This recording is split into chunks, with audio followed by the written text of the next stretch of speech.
everyone. This is Steve Marinucci, freelance writer for Billboard, Variety, Hollywood Reporter, Access.com, Goldmine, and I don't know, you name it, I'm there. Welcoming you to another edition of Things We Said Today, our weekly topical look at the Beatles, past, present, and to come. Let me introduce my two cohorts in crime on the East Coast. First, in the state of Maine, where I'm jealous he has all the lobsters and we don't. Mr. Alan Cozen, the author of The Beatles from the Cavern to the Rooftop, Got That Something, How the Beatles Want to Hold Your Hand Changed Everything, and the former master of the Beatles desk at the New York Times. And someday we have to have a show about that. Welcome. Hello, Alan. Hey, Steve. Hello, everyone. I'll send you some lobsters if you want.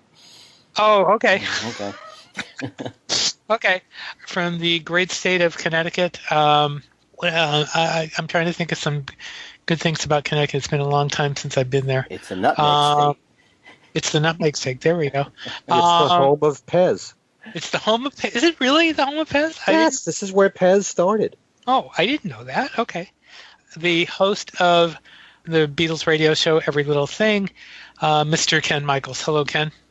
Hi, Steve. Hi, everybody. This week, we are going to talk about the Beatles Magical Mystery Tour movie and CD, but first we're going to get into a little bit of news.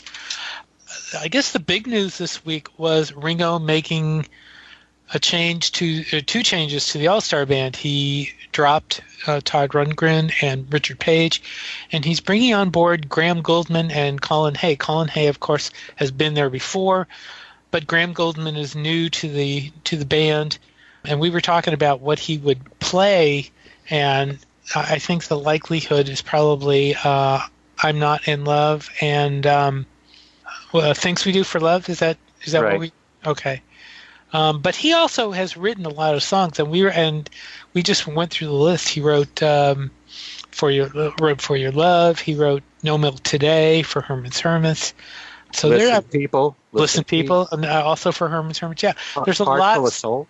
Heart Full of Soul, right? He could do a lot of those, but I think given the formula of the All-Star Band, He'll do I'm Not in Love, and he'll do 10cc songs. But sure would be nice if he did a couple of those songs he wrote. That would be kind of cool. What do you guys think about Goldman and Colin Hay? Alan? Alan? Well, I like Graham Gouldman in both as a composer of a lot of classic rock songs and in his work in 10cc. I've never seen him perform, so I have no expectations there, but I think, given his history and his catalog, I think he would be a great addition to the band and something new for them, because it's been pretty much the same lineup for quite a while now.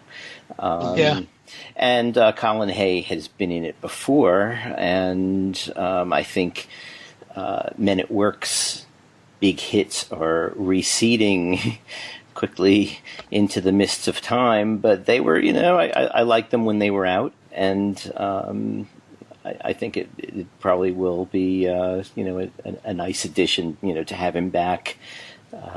Just change the set list a bit and, juggle things around, and looks good to me. Yeah, I didn't look to see if Hay had played Europe before. Goldman has not played the U.S., so it'll be interesting to see if, when Ringo tours the U.S. next time, if Goldman is with him. But Ken, do you have any thoughts? First of all, Colin Hay I thought was great in the All-Star Band. He was actually in two different lineups, and I think those songs, Some Men at Work, I wouldn't say they're receding into the past there. I think that they work very well as live songs. And the people who grew up in that time especially certainly remember them. Who Could It Be Now and Down Under and Overkill, which was a top 10 hit, and that's a great song too. I think it works very well in the All-Star Band format. They're just great live songs. And Graham Gouldman is a nice change right there. He's not someone that I figured would be. There's a whole bunch of artists from the 60s through the 80s that I can still come up with that I think would make nice additions who have never been in the All-Star Band. But I like didn't Paul. Think of... Yeah. I still like the idea, and I hit him with this a few years ago of having Mickey Dolenz in there. I think Mickey Dolenz would be fantastic, but apparently that's not going to happen because I asked Mickey in an interview if he would be interested, and he said yes, but he hasn't. They haven't done it. So there's still a lot of worthwhile performers and artists who would fit very well in the all-star band format. Sure. And maybe sometime in the future we should do a show on who we'd like to see in the All-Stars. But it's nice to see some change here because, like you said, it's been 5 or 6 years with the same members, and there hasn't been that much of a change in the set list period aside from the ones that Ringo has done, his newer songs at the time. You go back to, Greg Raleigh was doing Everybody's Everything, the Santana song. That changed to Oye Como Va. But for the most part, Todd Rundgren changed from Hello, It's Me into Love Is the Answer. But otherwise, it's pretty much the same songs in every single show. And so when you've got very talented people like that with really great catalogs, you could change it up a bit. And certainly in the case of Ringo, well, you know how I feel about that. I wish he would, pick some other songs from his solo career that he's never done live before. And, certainly with the new album, Give More Love, he started to do the title track at a few shows in Las Vegas, and then he stopped. And he didn't do anything from Give More Love for the rest of the tour, which is a shame. But really, and that's hard to understand. I mean, if you're promoting an album, why stop doing any songs from the CD? Especially, I mean, there were some strong songs on that, as we said. There were some very strong songs on that disc, and to stop doing them completely just is completely illogical. He could be following Beatles precedent on Revolver. They didn't play anything from Revolver, and it sold pretty well. Well, that's true too. Except I don't see Give More Love all over the charts. So. But the one thing that I'm baffled by is the song "We're on the Road Again." It's all about going on the road with your band. He wrote the song with Steve Lukather. Steve is in the band. I just can't believe that they didn't pull that one out. One song from the new album, and it's a great rock song. That was that was a no-brainer. I mean, we said that when we were talking about it. It was an absolute no-brainer, and I don't know. Sometimes you have to wonder, what thought processes go into the way he sets up the set list. Yeah. I don't know. Anyway, okay. And then Ken, you saw the last 2 shows on the tour here in the U.S., correct? Right. At the Beacon Theater in New York and also in Newark, New Jersey. New Jersey. Where the stars shine. That's right. Yeah, they were great shows. They're like all the other shows I've seen from Ringo. And this is a stellar band. There's no doubt about it. It's like I've said time and time again. I've loved all the bands that Ringo's put together. I think there's a difference here because of the fact that Ringo genuinely loves these guys. He loves them as friends, and they get along really well. And I feel like it's not just a group of great musicians. They're really good friends. And at this point, when you've been together this long, granted, it's only 1 to 2 months at a time, but several tours over 5 years, you kind of become a family. And I think that Ringo misses that. He misses having a band of his own, whether it's this or for a time he had the Roundheads in the studio. And I think he missed that aspect of closeness with the same people. But now he's broken that family, so to speak, with the addition of Goldman and Hay. And you have to wonder, number one, I always thought that, and I always felt, especially the way they related on stage, that Rundgren was a very integral part of that. He was almost the band leader outside, or not the musical director, because that wasn't him. But he was a very integral part of that group, and that now he's not there anymore. And you've got Goldman and Hay. I'm guessing Greg Raleigh is going to take the kind of the front end leadership kind of role on stage of the stars of the All-Stars.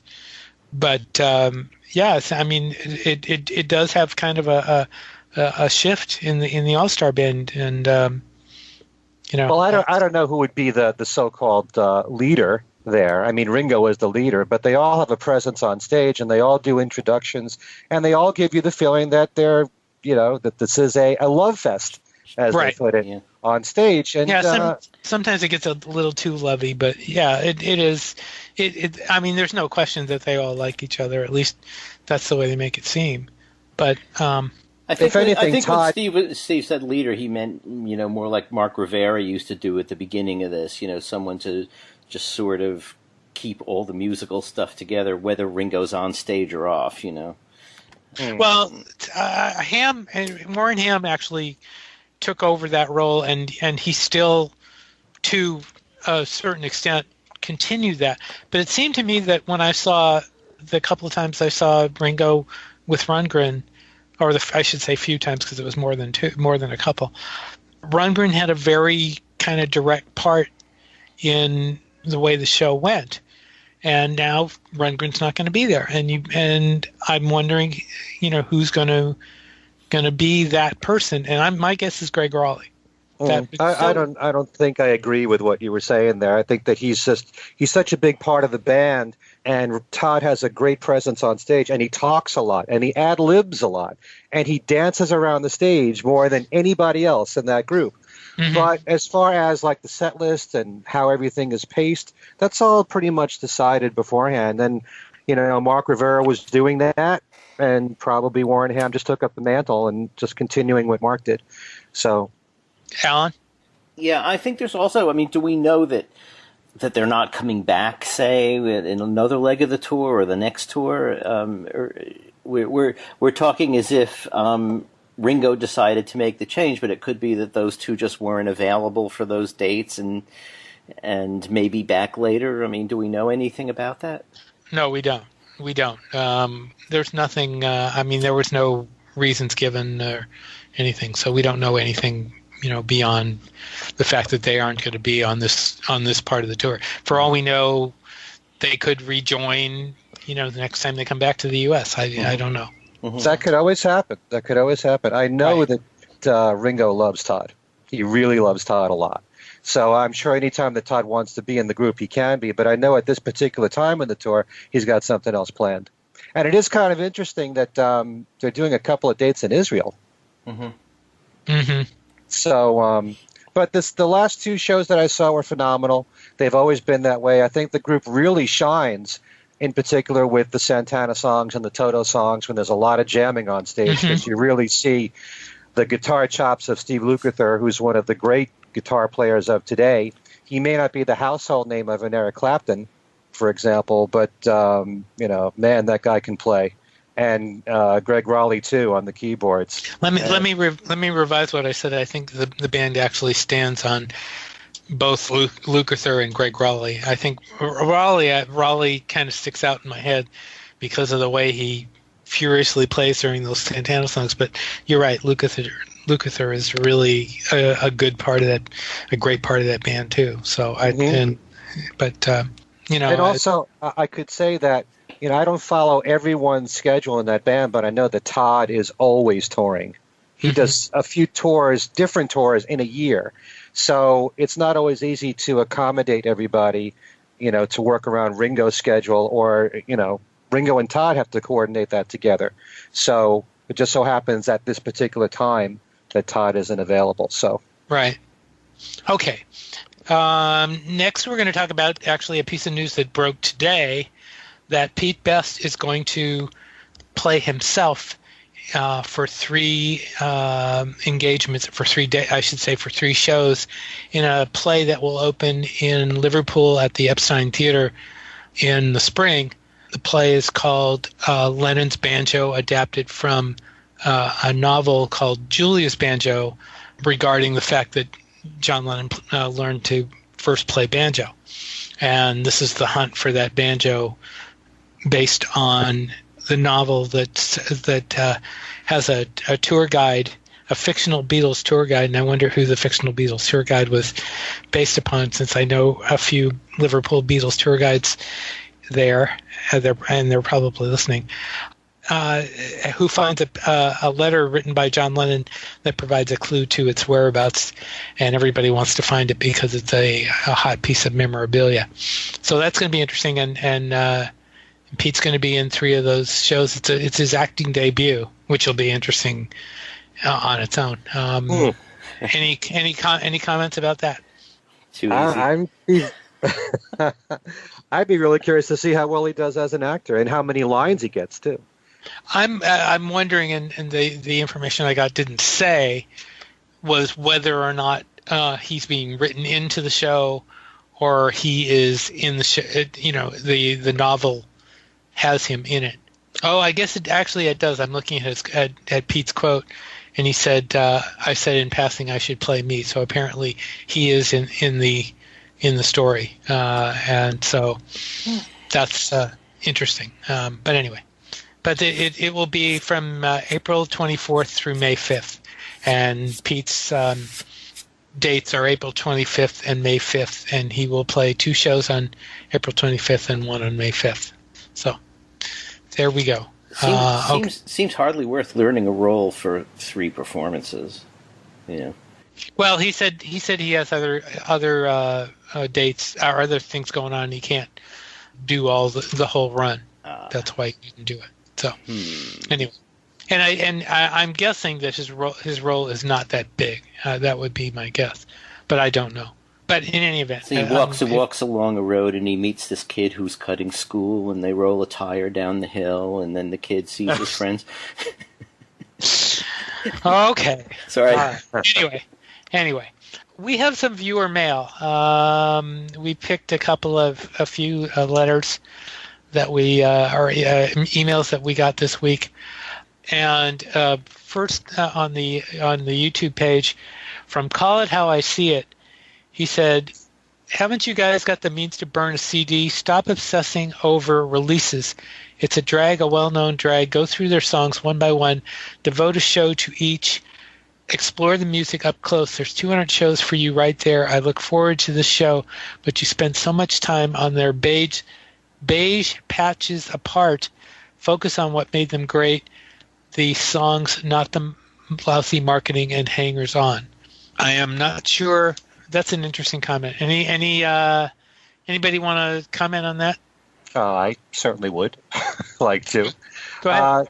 We do a lot here on the news. The news is a big part of the show. So if there are new releases coming out, we want to comment about it. And this is strictly the way that we feel, and we're not telling you to feel exactly the way that we feel as well. But we are concerned about what gets released and whether or not it's being done properly. This is the legacy of the Beatles that we're concerned about here. So whether we want to comment about vinyl or downloads or colored vinyl or whatever else, this is just how we feel. We're not telling you to feel the same way, and I do think that, the way that the Beatles are handled by the record company in particular, this is all very important. We want the Beatles' legacy to always endure, and it's not something that I take for granted. I don't just assume that no matter what, 50 years from now, people are still going to be talking about them. I think the way that their legacy is handled has a lot to do with it. And as far as the comment about 200 shows, I don't think that most listeners would be that fascinated with shows dedicated to one song in each show to talk for an hour about one particular song. That's going on a bit too long about songs in particular. Maybe a few of them are worth an hour. And then you've got all the solo music too, which really and truly, when you take a look at the entire output of these 4 people, accounts for 80% of their output. So to only talk about 200 songs and one part of their history is wrong.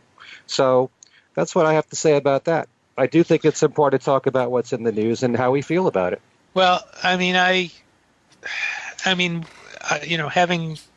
done, criticism of the Beatles outside of the show, there's a way that I'm gonna look at things, and I'm speaking for myself only here. There's a way I'm gonna look at things, and I'm not always going to be agreeable with everything they do, and that's part of what the show is about. We have our opinions, and while my opinion may not agree with yours, that's what it is. So that's about it. Alan, what do you want to say? I think the two of you have largely handled it apart. The only thing I disagree with that Ken says is that I of course feel that everybody should feel exactly the same way I feel, because the way I feel is the most logical way to feel. So, and not to mention that I'm so persuasive. So, oh, okay. Thank you. But really, I mean, we don't even all agree among ourselves. So,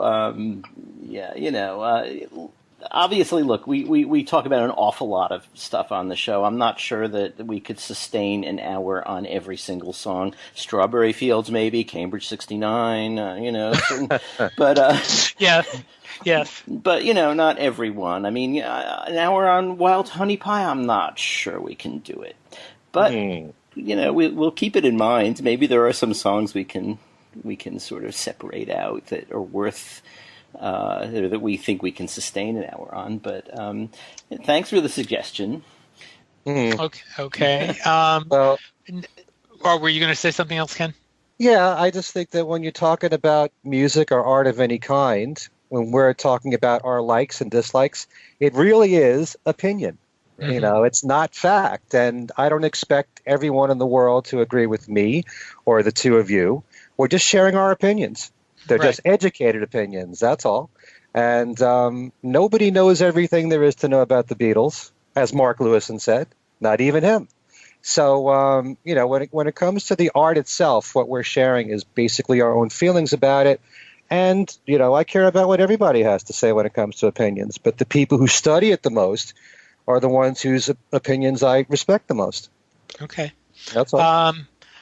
We got two comments that I'm going to point up from our discussion about the release of the Beatles Christmas records, which, by the way, the promos the promos have been, or the downloads have been sent out, and I will say that so far there's been no changes. There's been no editing. I know a lot of people had asked me if there were things that had been edited out that might seem a little non-politically correct. No, everything is in. The difference, and Alan agreed with me when we were talking about this before the show, is that at least the versions we got were a little softer and not as bright as some of the bootlegs. But it may be just for promotional sake that we got these things, and that any actual release or the release on vinyl might be different. But in any event, I don't know, Steve. They sent us WAV files. It wasn't even like it was just MP3s. So that's true. That's true too. That's true too. Yeah. That's very true. But in any event, one of the repliers was our friend Norman Masloff, co-author of that great book, The Beatles England, way back when. And salute to Norman for that wonderful book.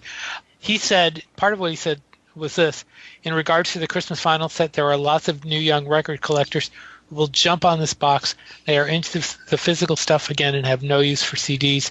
Yeah, a download would be great too, but I bet they'll wait until next year. Get to the collectors first who want identical reproductions, although vinyls instead of flexis. And agreeing with him was an old friend, Al Sussman. Remember Al Sussman, folks? He's back. Hello, Al. And Al posted on my Beatles News and Information page. He said, "Steve, I'm with Norman on this.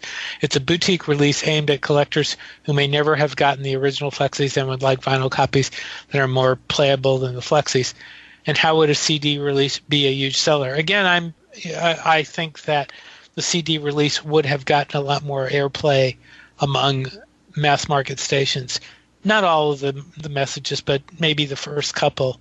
But we'll never know, at least not yet, assuming that there is not going to be a disc release for a while, apparently. So, Alan, in terms of airplay, which means nothing particularly to me, but I know it's a big thing for you too, it seems very likely to me that Universal could service radio stations with the WAV files like they did with print critics, and they could burn a CD and they could play the CD. I doubt they'll be played much on the air. I mean, they're spoken mostly, and the ones that aren't just spoken that have skits, get really, a bit longer than I think radio stations like to spend on something like this that isn't a hit song. So in terms of airplay, I mean, I don't know, and frankly, I don't care. What I hadn't realized until right now, this discussion, was that apparently you could only do it either on vinyl or on CD, because that's what Norman Maslov's response seems to be saying to me. Well, you do it on vinyl. I mean, well, okay, fine, for the people who want something like a replica of the original things. I mean, I'm getting them on vinyl, and I'll be happy to have them on vinyl. I think it's a cool little box of stuff. But for everyday kick around playing and stuff like that, I kind of would have thought CD makes more sense, or downloads, or whatever, because even though vinyl is making a resurgence, and a lot of people have vinyl, an awful lot more people don't have vinyl and don't have the capability to play vinyl. So it just seems to me that, I mean, just as a marketing thing, sorry, call it as I hear it, it makes sense to do it in all formats, not just one format that is, possibly still a minority format. Right, which made me, when I got the downloads, first thing I thought of was maybe they're going to throw this on iTunes. Yeah. So that's, I don't know. It's possible. We haven't heard, there hasn't been any word that they will do that, but who knows? I just think it should be as accessible as possible.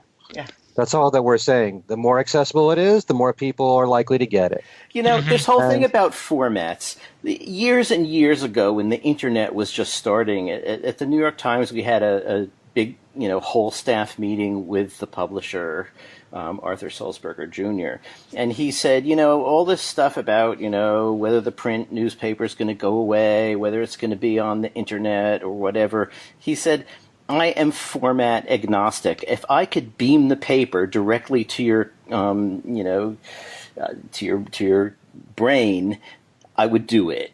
And I kind of feel that way too.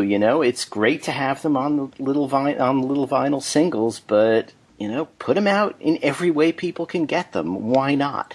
Mm-hmm. Mm-hmm. But I do think it's interesting what Norman said about young people into vinyl now, and if they're discovering the Beatles through vinyl first, then that's fantastic. I can't picture young Beatle fans, new Beatle fans discovering the Beatles' Christmas messages through a box set of vinyl singles. I don't know. I don't see it. I could be wrong, but... Or if they want to discover it that way, I don't see them saying, well, okay, but now I'm not going to discover it this way because it's also out on CD. Mm-hmm. They want to discover it that way, fine. Let them. Maybe we just kind of found the answer to the question that maybe they will throw it on iTunes. Well, I don't know. They haven't announced that they will, and they have not. Holidays are coming pretty quickly, so you would think that they might want to get this info out if they were going to do it, which makes me conclude they're not going to do it. I could be wrong, but it doesn't look like they're going to do it. Well, the release of the vinyl today, we're taping this on the 4th. The release of the vinyl is the 15th. Days, so yeah. 11 days. So they still have time to announce it. So we'll see.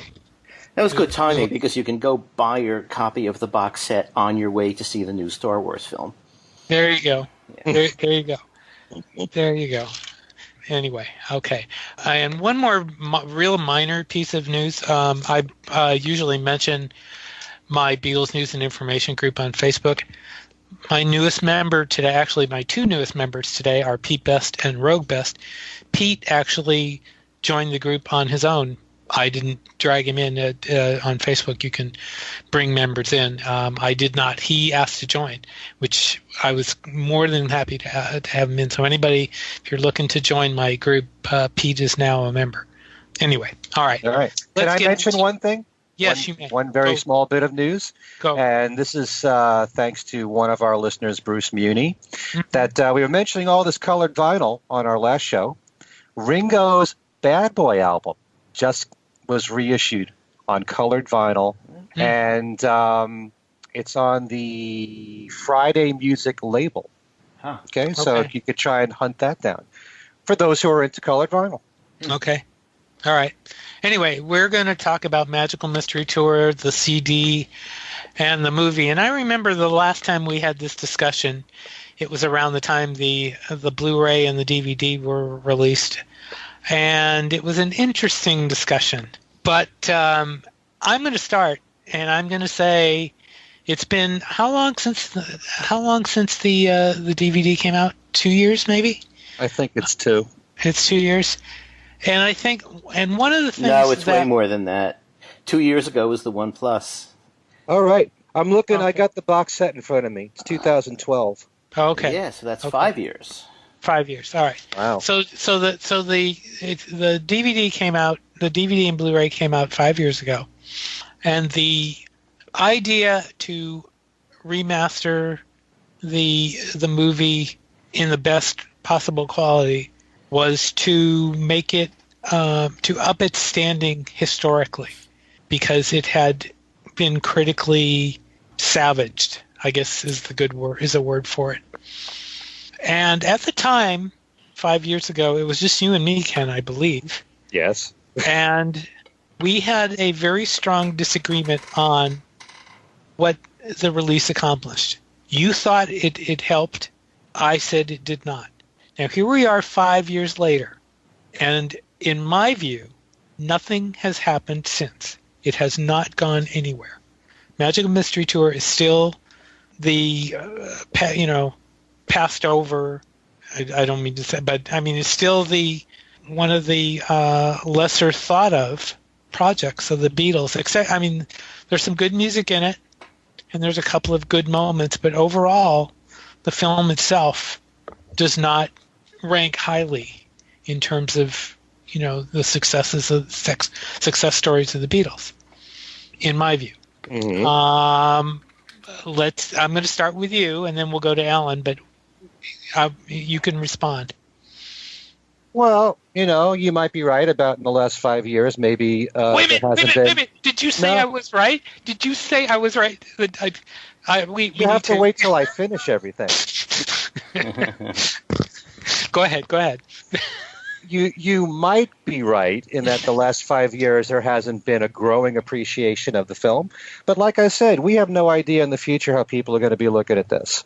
And the way that and probably I said the same thing when we talked about this many years back. The great thing about the Beatles' 5 films is that they're all different from each other.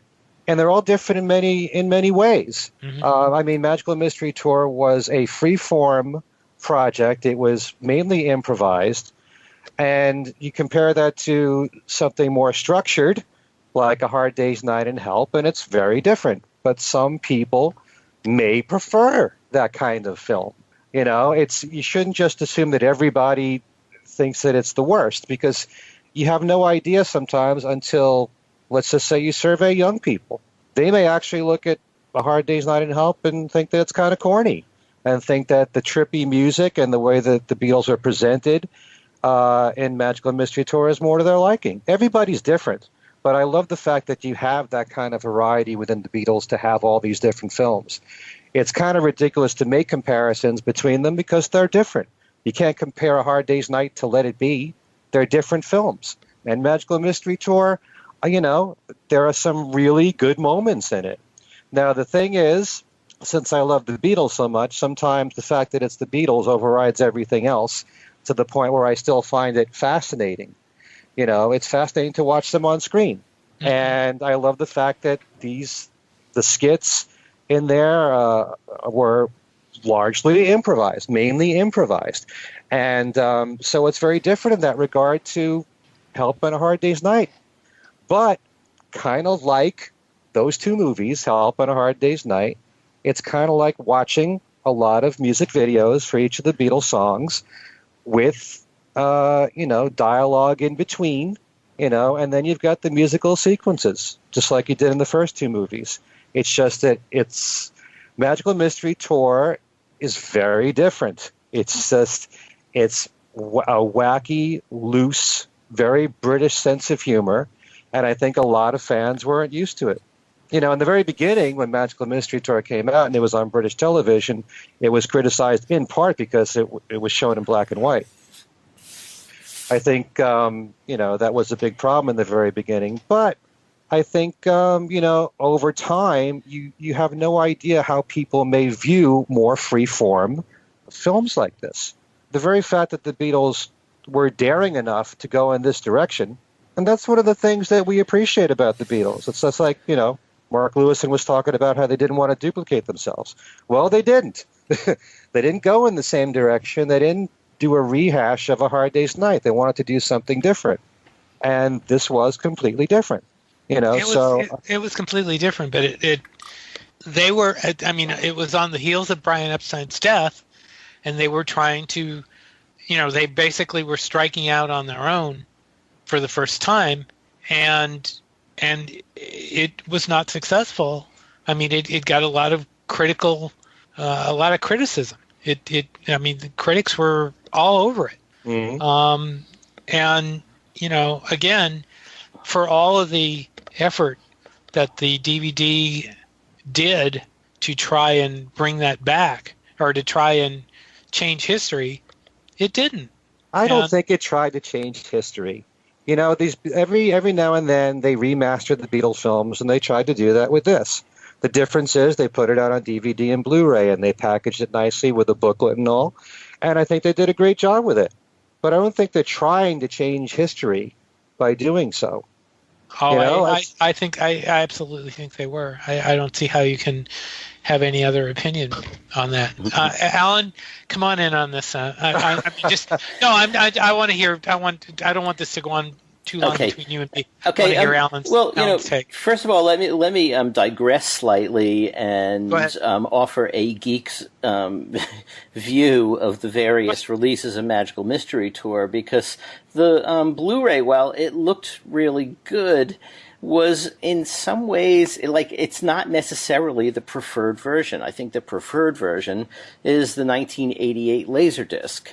And one reason that the Blu-ray is not the preferred version is because one of the great things about the film, which is it gave us a different version of the theme song with a spoken thing from John in the middle, was replaced on the DVD with the standard album track. And that, to me, is kind of a big deal, because I like all the differences that are available, and now suddenly it's not available. Do you have any of the earlier versions? Yeah, I have them all. Okay. I mean, there were a number of unauthorized versions that were easy to get. Yeah. I mean, and I'm trying to remember, did those have the spoken? They did, didn't they? Yeah, mostly. I think the 1997 DVD did not. The Laserdisc in '88 did. The original VHS and Betamax releases did have it. I mean, the original one, although it looked very copied down and desperately needed color correction, is actually, I think, the only one where there was no tampering whatsoever. It is the film as it was in 1967. There are a number of other, small issues on the Blu-ray, like, in the beginning, you see the bus and you see these sort of stars falling down. They originally had put in these scratchy lines that are supposed to be like, the trails of the stars coming down, and I guess whoever remastered it decided that it was just scratchiness, and so they removed it. So that's gone. The stars are falling, but they're, the little trails behind them aren't. I mean, that's not the end of the universe. And it's not nearly as important as the title song being replaced. In the 1988 one, I mean, we had a remix of the soundtrack by George Martin. So the original soundtrack is there. I think that one does have the Lennon intro. And that one seems to be like, if you really had to pick one, you would want that with some of the color correction aspects of the Blu-ray. Although there were parts of the Blu-ray where the Beatles look kind of weirdly pink, So the color correction was kind of inconsistent on that one, but so that's that. I do think that Steve was correct insofar as they were hoping that a completely refreshed version would, maybe not change history as such, but would make people reevaluate the film in a much more positive way. Mm-hmm. And I'm not sure that people have. I can't count the number of times I've seen this. I know the first time I saw it, which was in the 70s, I thought it was really kind of disappointing, except, of course, for the song clips. I loved the songs, and you add all the song clips together, you're talking about a significant percentage of this film. Right. But all the stuff... What was disappointing to you about it? Kind of aimless and just sort of not as funny as perhaps it was hoped it would be. And, it's a very British kind of humor, but at the time I was sort of, steeped in Monty Python, and I was used to British humor, and I should point out that this was just as panned in England. Well, it was mostly panned in England because it wasn't even shown here originally. So, they presumably over there are used to British humor. So I'm not sure that was a reason. These days, my feeling about Magical Mystery Tour and its defects really have to do with watching, as I said a few weeks ago on the show, several hours worth of outtakes. And I really feel that if Paul McCartney could just sort of settle down for a few days in between tours and revisit all the original material, that he could make a far better Magical Mystery Tour than they did in 1967. There were, I think on the documentaries on the Blu-ray, they were talking about how rushed the editing was, and, and they weren't used to doing it. I kind of think that now, if he were to take as much time as he needs and really revisit all the stuff that was cut out, maybe put in the scene with Jesse playing the drums during the luncheon scene, and some of those other skits that people did during that, and maybe, there were a number of scenes that were even included in the Blu-ray as extras. I think if he were to sort of reconsider it and do a director's cut with all the songs, it would be a fantastic film. It would be still weird. It would still be a weird avant-garde film, but it would be much, much more interesting than the 1967 version. Now, that would be changing history, totally, but you would just think of it as, a different version of, more of what was possible. I just know that when I watch it now, I don't feel disappointed by it. I just look at it as a different type of film. Yeah. It is avant-garde and different for its time. Yeah. And how many bands were doing that kind of thing? Of course, the Beatles could afford to. Yeah. But, they took a completely different approach, and I kind of admire them for it. And there's a lot of scenes in there, and it's mainly the music scenes. I love Fool on the Hill, and, right. One of the things that I remember is back in the 80s when MTV was so big, they used to have their Beatle breaks, and they would take clips from their movies. And you realize that whether it's I Should Have Known Better or Another Girl or Fool on the Hill, they all work really well as just videos by themselves. Mm-hmm. So, Fool on the Hill, to me, I love watching. Eye on the Walrus, I think, is classic. I enjoy seeing those musical, I consider them videos. Blue Jay Way, Your Mother Should Know. It's kind of corny the way the film ended with going down the staircase like that. But, cool, it's a though. part of... It was cool. It was cool getting all dressed up in, white tuxes. And, I kind of like that, actually. Yeah. Not to mention it fits the Your Mother Should Know kind of sounds, Mm-hmm. Uh-huh. It's still the Beatles' creation, and what they put into those moments visually is what they thought of. And I thought that it was very effective in that way. I was just going to say about Your Mother Should Know, you can sense John would not have wanted to do that. To wear the white tux and go down the stair. I just can't, I could see him ridiculing that whole idea. But yeah, I don't know. They might have at that point. They seemed to be in a mood to do anything. Yeah. And it's very likely that maybe Paul did suggest it, but John said, "Sure, let's do something crazy like that." And so, but I mean, there are and there. Let me say that you're right. There are scenes in there, and that's one of the Mother Should Know is one of them. There are some wonderful scenes in there, but taken overall, the movie, the film just, it is aimless, as Alan said. I think that's a great description. I'm going to have to. I'm not familiar with the outtakes you're talking about, Alan. I'm going to have to get familiar with those outtakes because that sounds really interesting. Me too. But a lot of them are available on a new HMC 2D DVD set, and a second version, a second edition is coming out with 2 more discs worth. Right. Although I think the second disc on the second set is basically the 1988 Laserdisc with a choice of soundtracks. One is the original mono soundtrack, one is the George Martin remix. So if you're a Magical Mystery Tour nut, you definitely need both of these. Right. But anyway. But another thing that I'd like to say is that kind of like what they learned in A Hard Day's Night in Help, every scene was really brief. I never feel when I'm watching this film that the movie drags at all. Everything is just a couple of minutes, and I think the pacing is still, I like it. I'm not bothered at all by it. Little things like seeing Aunt Jessie and Buster Bloodvessel on the beach, that romantic scene, things like that. Certainly the scene with John as the waiter shoveling up the spaghetti for Aunt Jessie.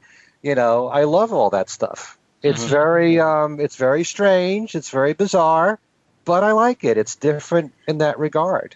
So, and it's only an hour. Yeah. So I never feel like it drags. I enjoy it all the way through. And I can't say, I'm not going to compare it to other films because it's not fair to do that because it's a different kind of film. And you talk about it being aimless.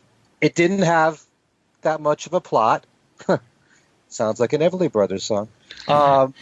Sort of by definition, it didn't. I mean, that was sort of the idea, Right. Yeah, but then again, neither did A Hard Day's Night. It's a day in the life of the Beatles. A typical crazy day with their fans following them, doing songs on a TV set. Help had a thin plot, but it was a bunch of videos strung together with dialogue in between. But that doesn't justify saying that it's a great film because they did this kind of crazy thing. It still has to work, and I think as a loose film, to me, it works. No, I disagree with you. I look at it as a different type of film. I don't judge it on the same way that I would the other 2 films. Well, you have to a certain extent because it's meant to be taken as a whole. It's not meant to be taken separately. I mean, they've got all. That means. It's not meant to be taken as a bunch of music videos. It's not a music video film, but although there are a lot of music interludes. But it's meant to be taken. It's packaged as a film, as Magical Mystery Tour, and that's why, the plot doesn't work. It has not, and to say that they did not try and remaster it to make history better is wrong because because I believe Paul actually says that in one of the comments he makes on the DVD that's exactly what they were trying to get people to look at it in a more favorable way, and you just I don't see you can do that. Well, that's how he feels about it. Okay, well, sure of course. He does it. Well, of course he's going to feel that way. I mean, that's part of, as an artist that you're going to try and sell people into believing that it's a better film, but that doesn't mean you have to necessarily agree with it. No, Paul doesn't necessarily have to defend every single thing that he did in the Beatles or in his solo career. His opinions could change over the years, and apparently he still feels that he's proud of this film. He doesn't have to feel that way. He has a right to feel whichever way he wants to. He may think he could just as easily think that it was a mistake, but he doesn't. He wouldn't. He would never think it was a mistake. He would never say it was a mistake. I just can't see Paul doing that. Paul, Mr. Public Relations, no, he's not going to do that. I don't. He could. You don't hear him standing behind Broad Street very much, and actually, I think Broad Street is a more interesting film. As bad as Broad Street is, I could probably sit through Broad Street a lot easier than I could sit through Magical Mystery Tour. It's more linear, and Magical Mystery Tour, they were trying to impose a kind of linear plot on it in the editing, but it didn't really work because they went out. I mean, as one of the early reviews, I think, said or one of the writers somewhere said that they went out, to just film whatever happened and nothing happened. It's a little unfair, but and I should also point out that I said that when I first saw it I was disappointed. I mean, now having seen it 8 million times, I don't know whether it's just that I'm so used to it or whatever. I mean, it's less disappointing now. I just think that I just basically find myself waiting for the clips or fast forwarding to the clips, and I'm sure that all of us and probably a lot of the listeners who are, seems weird to say, old enough to have VHS and beta machines, probably went through all the film releases and made a compilation of just the songs, starting from Hard Day's Night and ending with the Rooftop, just getting rid of everything in between that wasn't a song. Very nice sequence of clips. And, I did that with Magical Mystery Tour, and, and it's great to have a video album, basically, of side one, Right, right. And the other stuff in between, okay, it doesn't take too long, but, the thing with the picture and he turns into a rabbit or whatever. It's a little bit like, kind of, a kid's birthday party film, where they do stuff like that. That wasn't that interesting. But there are so many, like I said, so many interesting outtakes that could have, plus, the traffic clip could be reinserted. Buster Bloodvessel's song could be reinserted because, I think at the time we didn't know that much about Ivor Cutler, but since then he's emerged as a kind of underground comic genius, Right. So I think now we'd be much more interested in seeing what else he had to do, and he had a whole song in that film that was cut out.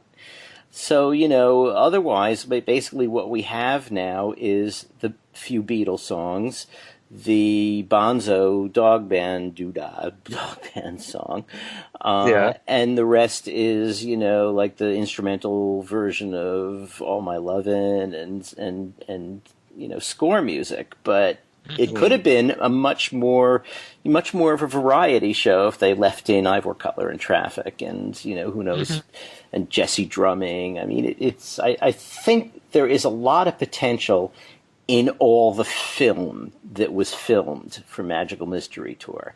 And they did not make the best possible film that you could make with that material.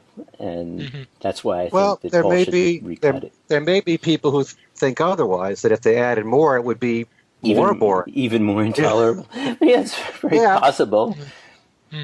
I also look at the fact that I do believe it's all, like I've said, it's all one family when it comes to the comedy, the British comedy.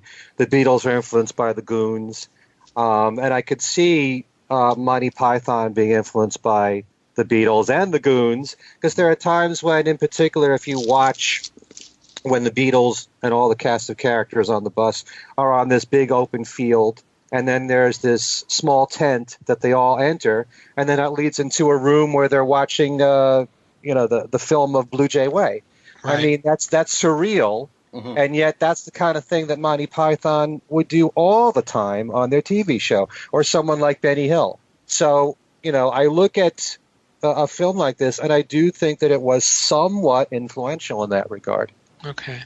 Let's also, since we're running and getting close to an hour, let's talk a little bit about the album itself. And my feeling, and it was released, as you guys know, as everyone knows, in two different versions. It was released in England as a double EP with the booklet, and then in America it was released as a full album with the Magical Mystery Tour songs on one side and a bunch of other songs on the other side. And I think this is one time Capitol got it right. I think because especially since Parlophone eventually did what Capitol did.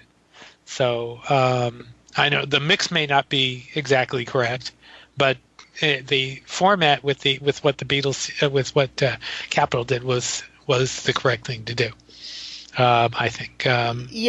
Because unlike, say, the Hey Jude album or the Beatles again, depending which way you look at the title of that album, that was a hodgepodge of stuff from all through their career that didn't happen to get on an album, and so here it is. But with Magical Mystery Tour, the stuff on side 2 was basically all from the same period. Right. We're talking about 1967 stuff, and so it made sense as an album.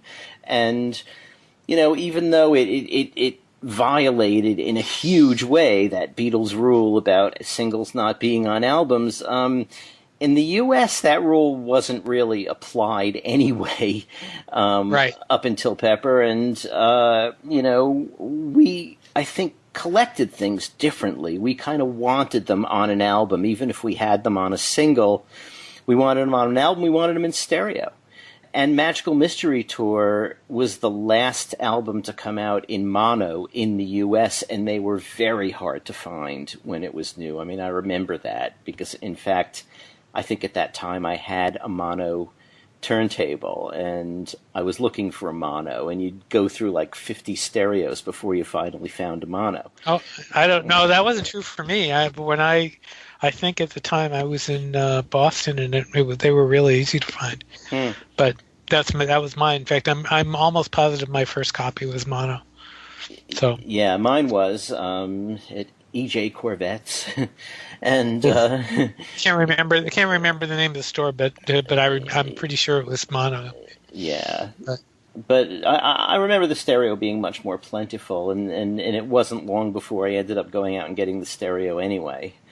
And then that was another thing, because on some of the stuff on the B side of the album was kind of reprocessed because they didn't have stereo mixes yet, and over the years I think they replaced a few of them. But the big revelation was when I went and got the German one, and it had Baby You're a Rich Man not only in stereo, but the bass on that was immensely different than the tinny mono sound that we had. And I remember having one of my editors over for dinner, who was basically a classical music guy, and we were talking about the differences mainly in classical pressings between European and American ones. European ones we generally regarded as superior.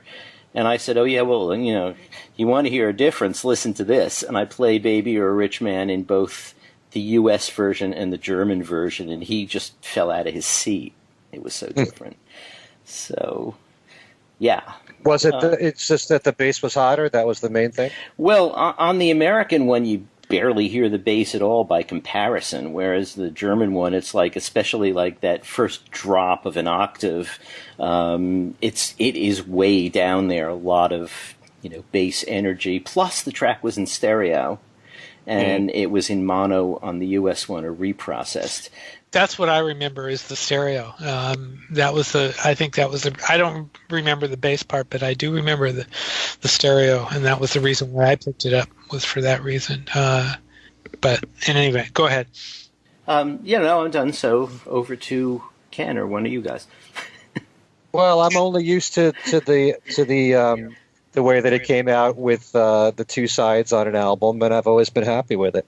And the music's phenomenal, and we all know that. And it was great to have all the singles and the B-sides on the second side of the album. I thought it was very clever to do that, to collect it all together.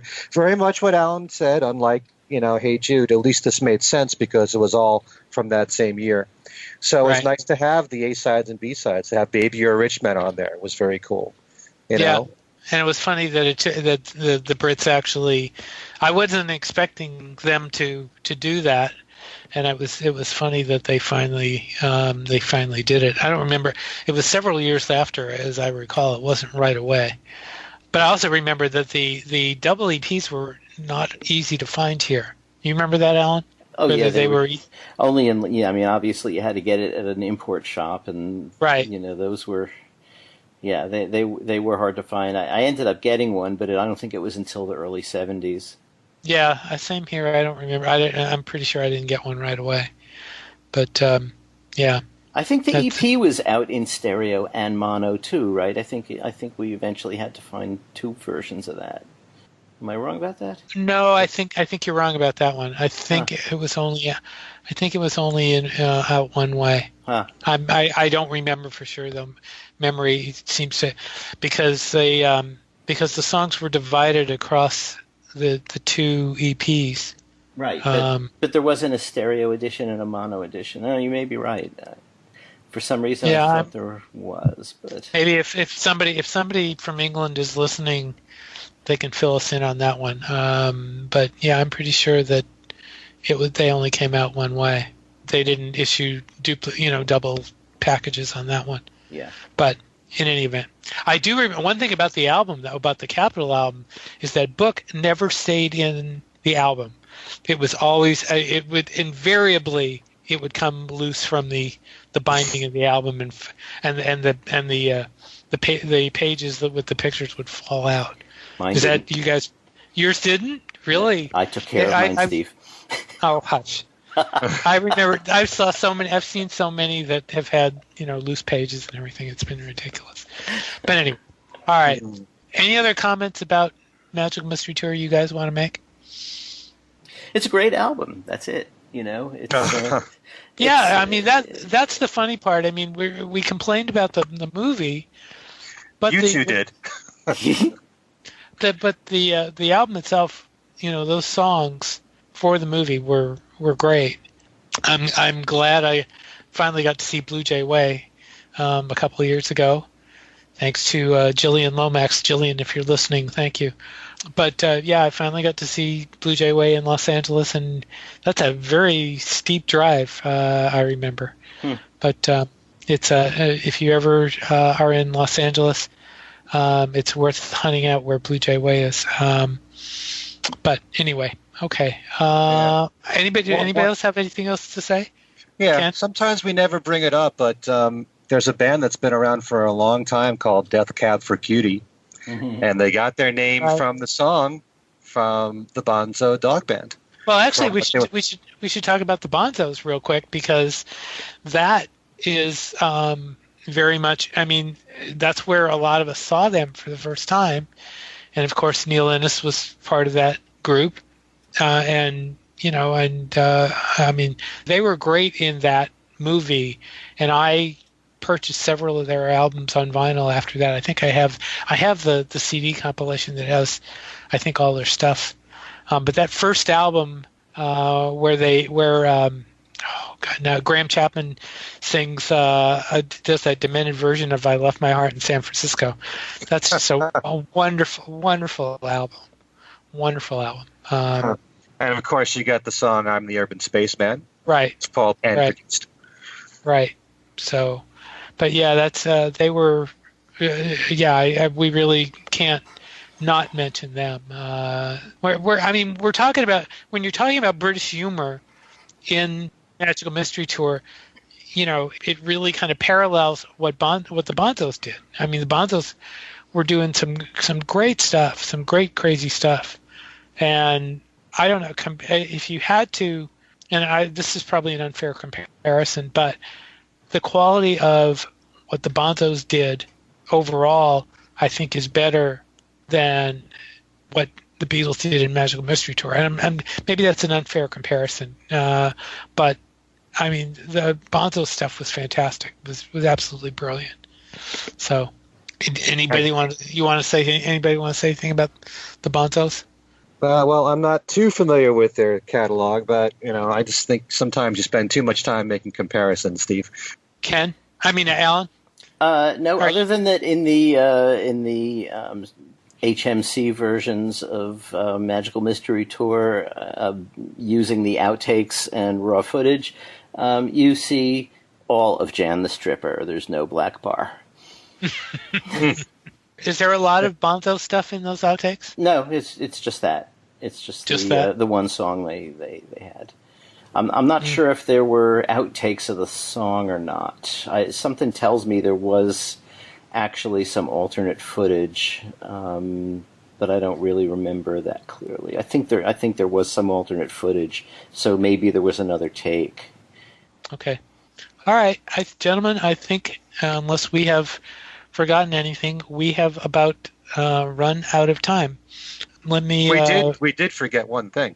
What did we forget? We never talked about Paul in Australia. Didn't we? Well, I'll just mention it really quick. We were going to mention, by the way, in the news segment that Paul played in Australia, and he played Mull of Kintyre. And another reason for me to complain that he's not playing it in America. So there we go. So we're going to wrap up here.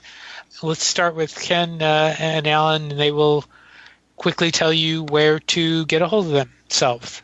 Ken, you first.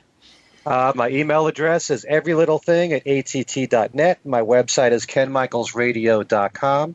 I will be doing a new special contest by the end of this week to win the brand new biography on Roy Orbison, which is called The Authorized Roy Orbison, and it was written by three of Roy's sons, Roy Jr., Wesley, and Alex, and also our good friend Jeff Slate, who we know for being a writer for Beatle Fan and Esquire and Rolling Stone, and having his band called Birds of Paradox, who performs at the Fest for Beatle Fans.